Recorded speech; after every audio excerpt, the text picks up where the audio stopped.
मुझे ऐसा लगता है जो रिएक्शन लोगों के आ रहे हैं, जिस तरीके से वो स्टेप्स बना रहे हैं, जो रिक्रिएट कर रहे हैं, ये पता नहीं मैं किसी ने बोला नहीं, लेकिन हाँ मैं सोच के ज़रूर बोलता हूँ, क्योंकि कई बार मैं बहुत मुश्किलों में भी पड़ा हूँ, क्योंकि do you consider Shahrukh is one of the best speaker in the industry? 100% दोनों फिल्मों को मौका मिलेगा और दोनों फिल्मों के चलने के चांसेस इक्वल है. Face off between Rooh Baba and Manjulika's, so I am just जिस तरह का रिस्पांस फिल्म को मिल रहा है, जब मैं ट्रेलर की बात कर रहा हूँ या मैं गानों की बात कर रहा हूँ, बहुत पॉजिटिव रिस्पांस है जी. और जिस तरह से आई हैव सीन जयपुर में जिस तरह से क्राउड को संभालना मुश्किल हो गया था, अनकंट्रोलेबल था. I have seen your parents also sitting there, वो बेचारे कहीं शिफ्ट होके कहीं और ही चले गए, वो दिखे ही नहीं बाद में. तो जब इस तरह का रिस्पांस मिलता है, जिम्मेदारी बढ़ जाती है या डर लगता है?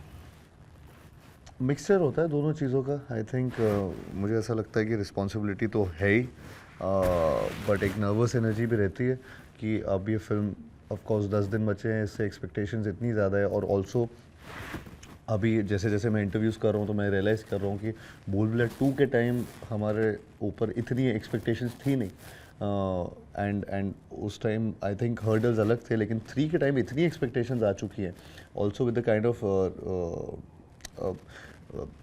रिव्यूज़ या रिसेप्शन जो ट्रेलर्स को, टीज़र को या फिर गाने को मिला है अभी तक, उसने और ज़्यादा एक्सपेक्टेशन बढ़ा दी है. सो वी आर, मतलब I am taking it in a positive way and I am just hoping कि मतलब यही तो हम चाह रहे थे, तो अभी वो आगे बस ट्रांसलेट हो.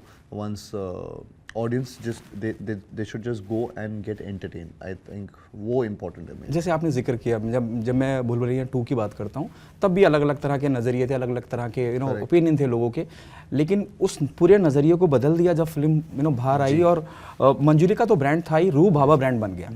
वो उस तरह का रिस्पॉन्स मिला. क्या आपने भी सोचा था कि ये होगा? एक ओपिनियन था लोगों का कि अरे यार इतनी कल्ट फिल्म है और आप उसको छू रहे हैं, ये वो बहुत तरह की बात है, लेकिन कमर्शियली इतनी बड़ी कामयाब फिल्म हुई, नज़रिया बदल गया लोगों का. आई थिंक एक एस्पेक्ट था इसका भूल भुलैया 2 का, जिसमें ये कैरेक्टर नेम्स यहाँ पे थे, लेकिन एक ओरिजिनल कहानी थी. एंड बहुत टाइम बाद एक ऐसी कमर्शियल फिल्म आ रही थी जिसकी कहानी एकदम एक रिलेटेबल फैक्टर भी था, बट एक यूनिकनेस थी स्टोरी को, और वो आई थिंक इसके लिए बहुत वर्क किया इन एन एंटरटेनिंग मैनर. तो वो एंटरटेनमेंट के जो इसका क्वेश्चन था वो बहुत ज़्यादा था. And I think same goes with भूल भुलैया 3. ये भी एक ओरिजिनल कहानी है जिसमें बहुत कुछ नया होने वाला है. कैरेक्टर नेम्स हैं या मतलब मैं कुछ चीज़ों के बारे में बात नहीं कर सकता, लेकिन ये ज़रूर बोलूँगा कि it's a different story, it's a unique story, and वो उसके लिए एक बहुत इस फिल्म के एंटरटेनमेंट क्वोशंट को और ज़्यादा ऊपर करता है. सो मुझे ऐसा लगता है कि ये अगेन लोगों को एंटरटेन करेगी. मैं इसका पार्ट जब से शुरुआत से बनाऊँ, मैंने बहुत इन्जॉय किया है शूट करना वो सीन्स को, चाहे वो हॉरर सीन्स हो, चाहे वो कॉमेडी वाले सीन्स हो. So I am really hoping that this also gives the same result or more. और दौर भी चल रहा है, जब मैं बात कर रहा हूँ हॉरर कॉमेडी का दौर चल रहा है, ये भी बेनिफिट करेगा. और जब मैं ट्रेलर की बात कर रहा हूँ, लोगों में क्यूरियोसिटी है कि भाई दो मंजुलिका, अलग अलग तरह का नजरिया बन रहा है, क्यूरियोसिटी बढ़ रही है. और the current scenario which is happening in the industry, लोग पसंद कर रहे हैं हॉरर कॉमेडी. मुझे ऐसा लगता है कि हमारा कैंपेन भी इस चीज़ में बहुत अच्छे तरीके से अभी तक रोल आउट हुआ है, जिसमें आई थिंक कहीं ना कहीं पहले माधुरी जी को नहीं दिखाया गया था. पहले जब आपने टीज़र देखा था तो टीज़र में जिस तरीके से विद्या जी का वो कुर्सी वाला सिंहासन उठाने वाला शॉट है, वो उसके बारे में काफ़ी चीज़ हो रही थी. एंड देन ट्रेलर आया तो फिर माधुरी जी रिवील हुई, and again that created curiosity. Then the title track came, जिसमें अगेन एक अलग तरीके से इंटरनेशनल एक कोलैब पूरा एक आया, एंड जिस तरीके से वो शूट भी हुआ है. सो हर एसेट में कुछ ना कुछ नया आई थिंक ऑडियंस को थैंकफुली हम दे पा रहे, and that was the plan. तो वो आई थिंक वो रोल आउट जिस तरीके से हो रहा है पूरा कैंपेन, कहीं ना कहीं वो समझ आ रहा है कि हाँ, ये जैसा प्लान किया था वैसा ही आगे बढ़ता जा रहा है. एंड आई होप कि ये रिलीज़ के बाद भी ऐसे ही लगे. लोगों ने गाना बड़ा पसंद किया और ख़ास कई लोगों ने तारीफ भी की. आई डोंट नो आप तक ये बात पहुंची कि नहीं पहुंची. जब मैं आपके हुक स्टेप की बात करता हूँ तो ऋतिक रोशन का लोगों ने बोला यार it remind us of, what's your take on that, how do you take this? It's a big compliment only. मैं हालांकि ही इज़ समवन जो who is known for his dance steps and मैं बिल्कुल भी सेम कंपैरिजन मैं कर भी नहीं सकता उनसे, बट मैं इन सब चीज़ों को पॉजिटिव लेता हूँ। लोग बहुत सारी चीज़ें बोलते हैं एंड बट इतना जिस तरीके का रिएक्शन अभी ये गाने को लेकर आया है, I am just too happy with it. I am really there was a lot of pressure on all of us again to deliver the title track and the way the entire team work towards it, वो unreal था and I had fun. मुझे ऐसा लगता है जो reaction लोगों के आ रहे हैं, जिस तरीके से वो स्टेप्स बना रहे हैं, जो रिक्रिएट कर रहे हैं, रील्स बना रहे हैं, वीडियोस बना रहे हैं, मुझे कई बार हंसी भी आती है जिस तरीके का कुछ लोग वो स्टेयरकेस का यूटिलाइजेशन कैसे कर रहे हैं। तो नया है मेरे लिए, but I am just happy. बुलबुल 2 के टाइम पे टाइटल ट्रैक में भी ये बहुत हुआ था जिगजैग स्टेप के साथ, बट इस बार भी इसके साथ काफ़ी सेम चीज़ हो रही है। कार्तिक बहुत संभल के बोलते हैं जब भी मैं I have seen you whenever you speak to any journalist, जब मैं खास करके विवादों की बात करता हूँ, और it reminds me the way Shahrukh interact with media. Oh अच्छा, what's did anyone told you before this कि बहुत संभल के कि हाँ कोई चीज़, कोई लफ्ज़, कोई शब्द यहाँ से वहाँ ना हो जाए? ये पता नहीं, मैं किसी ने बोला नहीं, लेकिन हाँ मैं सोच के ज़रूर बोलता हूँ। मैं पहले शायद से ऐसे इतना सोच के नहीं बोलता था, लेकिन ऑफ लेटली मैं ये चीज़ों में थोड़ा सा शायद से ध्यान ज़्यादा देने लगा हूँ, क्योंकि कई बार मैं बहुत मुश्किलों में भी पड़ा हूँ, क्योंकि कोई किसी बात का कुछ मतलब हाँ अलग मीनिंग आ जाता है, तो मैं थोड़ा बहुत सोच लेता हूँ, लेकिन इतना भी नहीं। I mean I am trying as, मतलब जितना मैं चीज़ें जो मेरे दिमाग में, मैं वही 99% चीज़ें मैं वही बोल रहा होता हूँ, और एंड आई होप वो इससे कुछ ऐसा बदलाव ना लगे मेरे अंदर। मुझे लगता है कि जिस तरीके से लोगों को मैं जैसा हूँ शुरुआत से रहा हूँ, वो एक पर्सनालिटी ट्रेट है जो लोगों को पसंद है मेरा, मैं उसको लूज आउट भी नहीं करना चाहता, just to be maybe diplomatic in a way. Do you consider Shah Rukh is one of the best speaker in the industry? 100%. What quality you want to you adapt I from think him? his नहीं quality क्या, his mind. So I think वो he उनका जिस तरीके का I think the way he thinks, the way he speaks, the way he anything about him, it's wonderful to learn what he's जो उन्होंने achieve किया आज तक एंड जिस तरीके से अचीव किया है, तो वो बहुत ही कमेंडेबल जर्नी है एंड बहुत ही इंस्पायरिंग जर्नी है। मैं आपसे ये तो नहीं पूछूंगा कि आपकी फिल्म का क्लैश हो रहा है, आपको क्या कहना है, मैं इन जनरल आपसे पूछूंगा जब, और सिर्फ ये पहली फिल्म नहीं है और ना ये आखिरी फिल्म होगी जो क्लैश हो रही है, इससे पहले भी कई फिल्में क्लैश हुई हैं। क्या आपको नहीं लगता है कि मेकर्स को एक नोट पे आके डिसाइड करना चाहिए, when something like this happened the fans get divide, the audience get divide, कई मेकर्स को कहीं नुकसान ही होता है, दोनों तरफ की ऑडियंस है, दोनों तरफ लोग जाने वाले भी हैं, डोंट यू थिंक इसका भी कुछ एक इलाज, एक सुधार होना चाहिए, एक सोल्यूशन निकलना चाहिए?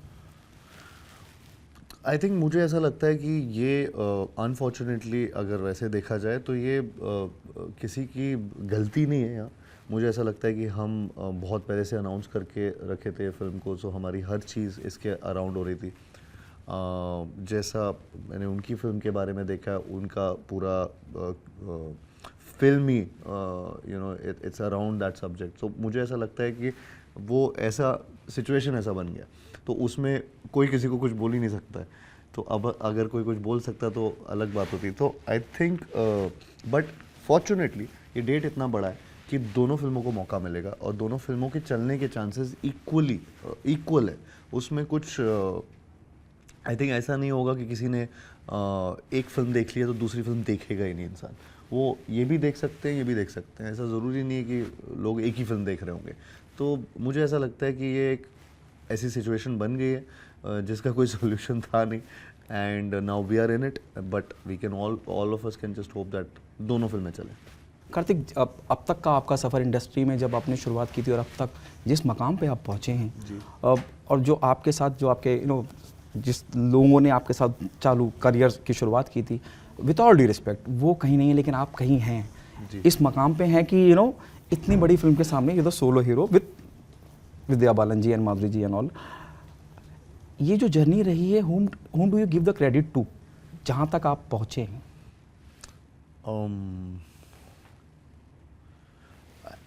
आई थिंक मैं अगेन मैं मतलब बहुत ये डिप्लोमेटिक नहीं है, लेकिन मुझे ऐसा लगता है मैं फैंस को बहुत इसमें थैंक करना चाहूँगा।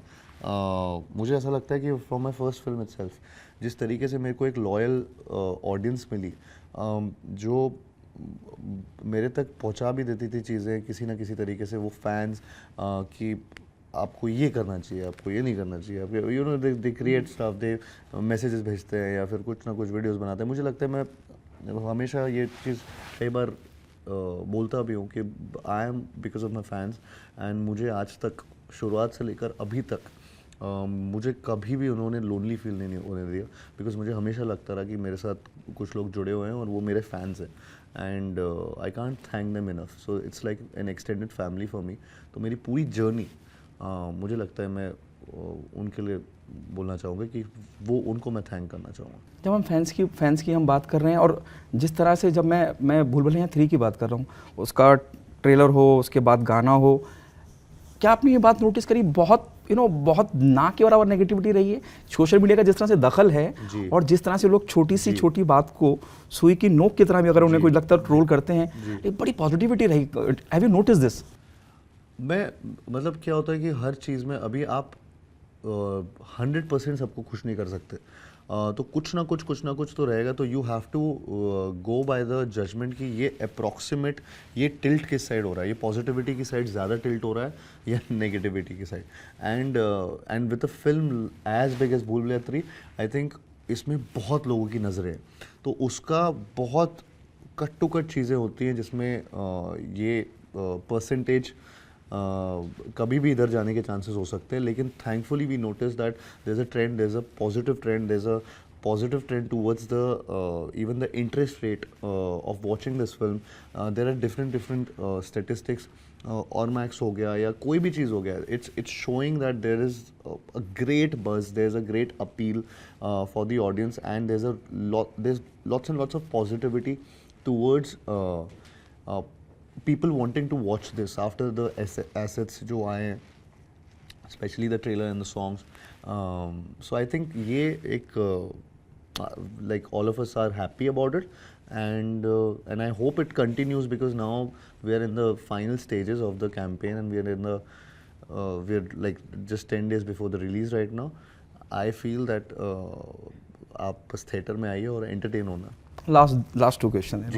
Your experience working with Vidya ji and Madhuri Dixit, how's the experience? Unreal experience, मुझे ऐसा बहुत मज़ा आया उनके साथ शूट करके। मुझे विद्या जी के साथ अगेन मैं उनके साथ काफ़ी अभी भी प्रमोशंस चल रहे हैं तो उनको मिलता रहता हूँ, तो she is bubbly, she is someone who's fun loving, और कुछ ना कुछ वो सेट पे मस्ती चलती रहती है जब वो होती है। With Madhuri ji, she is someone I've really looked up to, even with Vidya ji also. So it's like a thing. मुझे ऐसा लगता है दोनों के साथ मेरा it's like a dream come true for me that I got this opportunity to work with them, and that too in a film like this, like Bhool Bhulaiya 3, where it's kind of a face off between Rubaba and Manjulikas also, so I'm just lucky that I'm a part of this world. The last one, how important, otherwise her film बहुत important होती है, लेकिन जब मैं इस film की बात करता हूँ इसमें बहुत कुछ कहा बोला, और एक अलग तरह का माहौल है इस फिल्म को लेके। ऑडियंस भी है, लोग भी हैं, फैंस भी हैं, जैसे आपने कहा एक रेशियो, बहुत बड़ा रेशियो है जिसके इर्द गिर्द ये बज़ है कि they wanted to see the film. How important the critical and the commercial success Bhool Bhulaiyaa 3 is important for Kartik? मतलब वो मेरा हर फिल्म में ही होता है। मुझे ऐसा लगता है कि मेरी हर फिल्म शायद से मेरी पहली और आखिरी फिल्म है, तो मैं उस हिसाब से काम करता हूँ उन फिल्मों में। तो भूल भुलैया 3 भी मुझे ऐसे ही लगता है, और मैं उसके लिए हर चीज़ कर रहा हूँ, and I feel and I hope that it translate into numbers also, and it translate into positivity also, where people who go to the theaters, they enjoy this film, and they feel that it was value for their money. वो चीज़ ऐसा ना लगे कि ये क्या हुआ, हम लोग क्या देखने आए, ये चीज़ ना हो। and I think we've made a good film and an entertaining one. which you can watch with your family, and it's going to be a festive season at that point of time. So I feel lots and lots of people will be in that zone where they would want to watch an entertaining film, and I think we are really entertaining, and the entire team is very entertaining, and I feel that we have made an entertainer out of Bhool Bhulaiya 3. So yeah, the expectations are. Thank you so much, Karthik, for giving me your time. Thank you so sir. much. Thank you. Subscribe to Midday India. Get direct notifications on all our videos by clicking on the bell icon.